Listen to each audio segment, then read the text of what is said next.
Hi. This is not a happy vlog.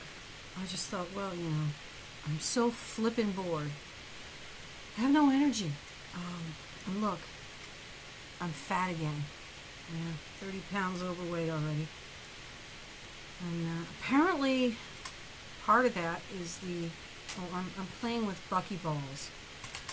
See, you play with them, they get like this, and then in order to put them away, you want to get them all lined up like this, you see. So, while I talk, I'm lining up buckyballs. I know it's useless. It's about all I'm good for these days is useless busy work. Wash some dishes. I can't even think well enough to knit. I'm sleepy constantly. I never want to get up, and there's no reason to get up, and there's nothing to do because I'm just heavy and tired and stupid day in and day out. I can't take even so much as even just the cold of room temperature things can start to cause pain, and getting things out of the fridge, and it's cold outside still. It's gotten a lot warmer. It's supposed to get to above 0, but it's not going to get warm enough. And I'm not going to suddenly have the energy, so how am I doing? Lousy. I'm doing lousy. I'm depressed AF. I spend my days sitting around with my shirt off because I get these blasted, I don't know why they call them hot flashes instead of sweat gushes. It's like all of a sudden I start to feel nauseous and dizzy and sick, and then bam, it's like my entire body turns red, and I can actually feel the pores prickling as the sweat starts to come out, and then it's so uncomfortable. I mean, I never used to sweat. I'm not used to the feel of fluid trickling down my body. And I've got towels and towels and towels, and I'm wiping here and sopping up there, and towels around my neck. Oh. I just finished one, so I should be able to get through a few minutes of a vlog without suffering another one. Of course, if you're not alone at home, you can't even rip off your shirt and evaporate. No, you have to sit there while your shirt gets wetter and wetter and wetter, and then you spend your time in a clammy, wet shirt, because, of course, the shirt doesn't just dry off when it's done. No. The shirt absorbs all the water. Sweat. Well, it's more water than sweat, really. There's not a whole lot in it. So, how am I doing? Lousy. Oh, I had a chemo session last Friday. Today is, I don't even know what day of the week it is anymore. I have to ask my computer. I think today's a Wednesday. That's right, someone's going to come and walk Piper Ann today, which is good because I'm getting to where I'm yelling at her because she comes over to me and is like, so, what are we going to do with our day today? And I'm like, nothing. Absolutely nothing. The same as yesterday. We did nothing yesterday. We're doing nothing today. We're doing nothing tomorrow. That's the most depressing part. What are we doing today? Nothing. So what's on the menu? Stare at the YouTube. Oh, look. I've watched everything on YouTube. I've watched everything I want to watch on YouTube. No, it's getting like that, where I'm having trouble finding things on YouTube that appeal to me at all. All my favorite vloggers, I'm up on them, and I've caught up on them. I've watched a lot of their old stuff, and oh man, I tell you, this is the part about getting through cancer that's so hard. And then I lay there in bed thinking, what if I'm one of those people that's going to go through this for decades? Some of these people, I've had a woman in there. She was in her late 30s when she first got breast cancer. And they just keep slicing another part off her and another part off her. And she looks more like a man than a woman. She's got mustache and beard and coarse features because she's been without proper hormones for so many years that her body's just gone. And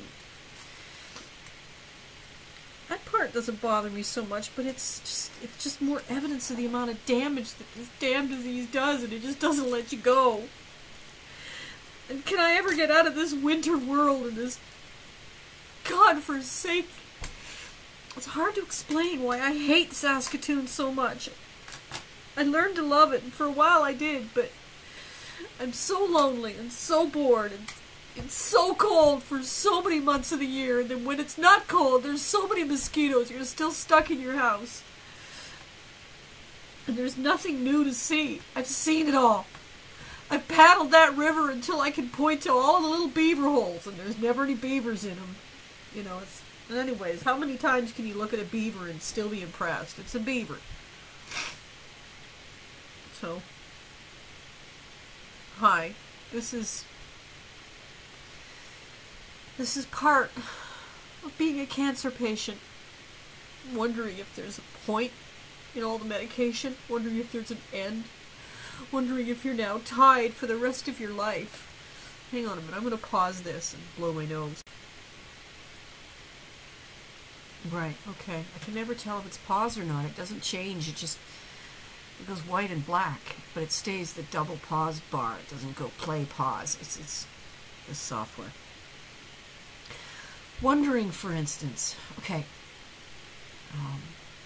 Alright, so like so many people, we have acquired debt.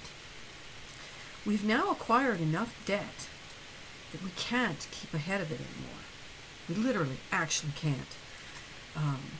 Husband likes to pretend that, you know, he just keep his nose to the grindstone another year and we'll somehow magically, you know, we'll scrimp and we'll save and we'll get out from under debt. It's the old American dream thing. It's the big lie. But the honest truth is, we're paying up to 25% interest on some of our debt. We're never getting out from under it unless we sell the house. That is, or win a lottery. That's the reality. I know it. I'm not fooled. I know damn well we cannot pay our debt. And some of the people to whom we owe money have a lot of authority and are getting impatient. I can't answer my home phone anymore because of the phone calls that come in, and if you pick up the phone and you actually start talking to them, they start on you. And it's like,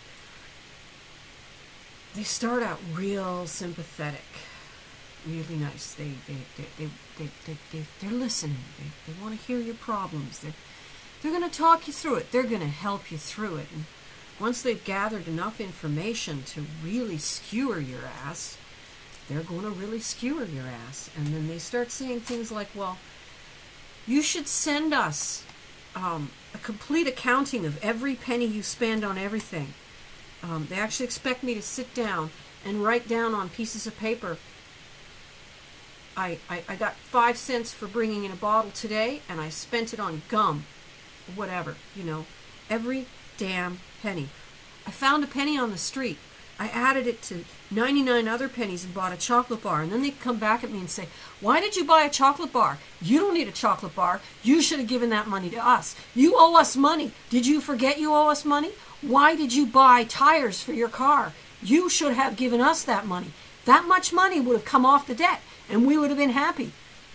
That's how they do it. And I'm not going to have even the first conversation, that first, oh, tell us all about your problems. Because I've played that game before, and it doesn't get you out of debt either. None of it gets you out of debt. The only thing that's going to get us out of debt is sell the house. Now, if we sell the house, we're homeless. Okay? So we pay down the debt, and we're homeless. Now, if you're homeless, it's very hard to go to work. So that's what we bought the bus for. So, okay, great. We got a bus to live in. We have no debt, we've got a bus to live in. But you can't live in a bus in Saskatchewan in January. I'm sorry. It just isn't going to work. It's not going to work. It's too cold. So we can be away for up to 7 months of the year. But not if I have to get surgeries and chemotherapy and tests and CAT scans and see this doctor and see that doctor and schedule me here and schedule me there. My entire flippin' life will be wrapped around keeping me alive so I cannot live. I couldn't even sleep for being angry about it. And I was mentioning about how I'd like to get a mastectomy because I've got lumps and I want to get the breasts out of there before they turn cancerous. And they're like, oh, it's just fibroids. And I said, well, why can't we just get rid of it? Well, said my counselor, here's the reality. If it's not medically necessary, the government's not going to pay for it. The people who do that stuff prophylactically, they pay out of pocket. Even though the damn things are going to turn on me. No, I can come in for, every 3 months I can return to Saskatchewan to have my tits scanned to figure out whether or not it's time to remove them because they're too cheap to take them off and I'm too poor to pay for it. I'm just getting so scared that I'll never get out of Saskatchewan and I'll never get out of winter and I'll never get away from this. I'll just sit here bored, lonely, and feeling completely useless. And sicker and sicker. It doesn't help that the chemo makes me weak and tired and depressed. I mean, we all have things that bug us and we don't dwell on them and we don't get like this over it, but you can't not get like this when you feel this ill.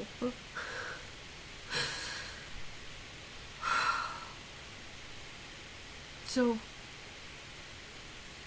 because I'm sitting here and Facebook isn't providing me with conversation, and there's nobody over for tea, and there's nobody to hold my hand, I figured, hey, I'll just turn on the camera and I'll cry to YouTube. Nobody listens, so I don't have to be embarrassed.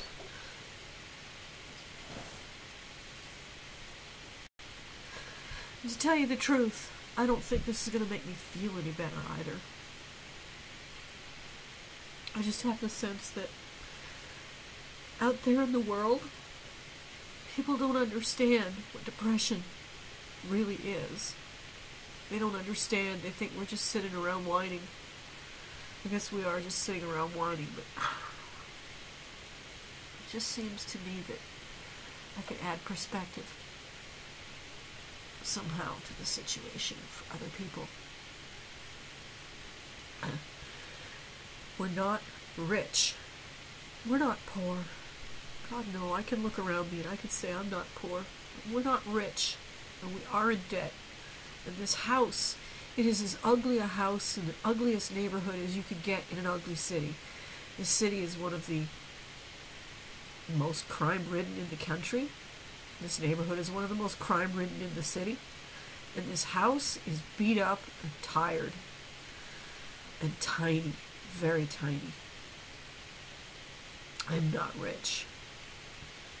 I can't afford to live, and I can't die, and I feel trapped, useless too. Nobody wants my skills or talents. I don't have the energy to offer them anymore anyway. Why am I here? Because I can't leave. I'm trapped. So the next time you're looking at someone and you're saying you have to something if you want to something, like you have to be tougher if you want to live in this world. That's a beautiful example of it. The next time you hear or speak those words, I want you to stop and think about the fact that that person doesn't have a choice. If you're not going to take them out, if you want to live in this world, you're going to have to be a little tougher. How are they going to not live in this world? They're just going to suddenly go, oh, okay, here, let me flip the switch. Boom. It doesn't work that way. If it did, I wouldn't be here. Oh, just stop eating. Wow, I did that for a whole week once. Have you ever tried it? Do you know how long it takes to die of starvation if you just stop eating? Look it up. Longer than most people. If you're not sitting in a prison, confined, with lots around you to keep you truly depressed, you will eventually give in and start eating. Most hunger strikers do not make it because the food's there, the body wants it, you're going to give in. You can't go 3 months in front of food and not eat it. Oh, I tried taking pills. Oh yeah, took lots. Done that a few times in my life. Still here. I don't have a gun. Gun control. Gun control is quite effective, actually. You'd be surprised at how effective a decent gun control program can be at keeping guns out of the hands of people like me. Yep, don't have access to a gun. And there have been times in my life when you could have handed me a gun and I wouldn't have put it to my head. That's the thing. Most people would say there have been times in my life when you could have handed me a gun and I would have put it to my head. For me, it's generally would have been, oh wow, finally someone has handed me the tool that I can use. Don't know if I'd have the courage. I've heard so many terrible stories of people waking up the next day in the hospital with half their face blown up. And now not only do they still have all the problems they tried to kill themselves over, but new ones. Pardon me. So yeah, if you're not going to be the Grim Reaper in someone's life when they're depressed and or failing to thrive, when they're failing to thrive, then don't pull out that crap about like it or lump it. You know, if you don't like it, you can leave.